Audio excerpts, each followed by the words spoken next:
it the same way, only that on that one we were doing it from location.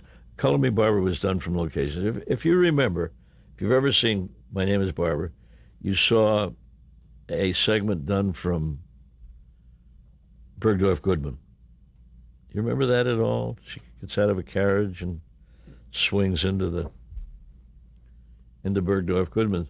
Again, all timed out, had to be timed. The conductor couldn't slow down the orchestra because it was on tape. So, but at any rate, Color Me Barbara was more of a location show, and that it originated, much of it originated in the Philadelphia Museum of Art. The very same steps that the boxer Rocky, where he worked on those steps. But Barbara, there we went down, and I remember one thing particularly about that shoot, in that it was the first color show on CBS. And they sent down color cameras to us. They were Plumicons, sent down to Philadelphia, and two of them didn't work. So we had to, now we would take a camera and put it one over in the Egyptian room, one over in another room, so that we're ready each time to every time we finish something, we would continue on to the next thing. You'd have three cameras altogether. Yeah, originally. That's right. Which could be could have been done with one camera, really, if you were prepared to do it with one camera, because they were never used at the same time. And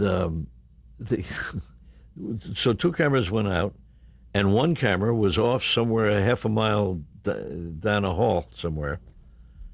So they sent back to New York to get it, because you can see this problem just becoming bigger and bigger. So they sent back to New York for another Plumicon camera. Now, how close were you to airtime? This is all tape. All tape. We were months away from airtime.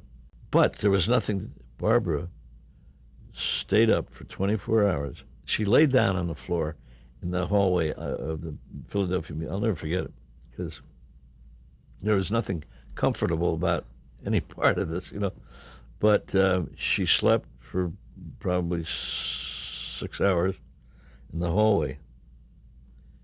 And eventually the camera came. This was in Philadelphia, so we were about 2 hours away from getting the new stuff, the new cameras. But that was just one little anecdote of something that I thought was quite. I mean, a lot of people could have said, "The heck with this," and moved on, and said, "I don't want any part of this." She was a trooper, and that's when I first noticed, I guess, that she was that professional. I mean, she went on to become a really good director, Hollywood director, a movie director.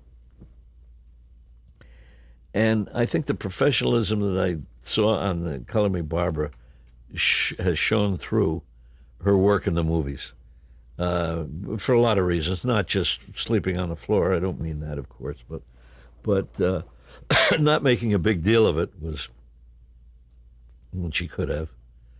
And she was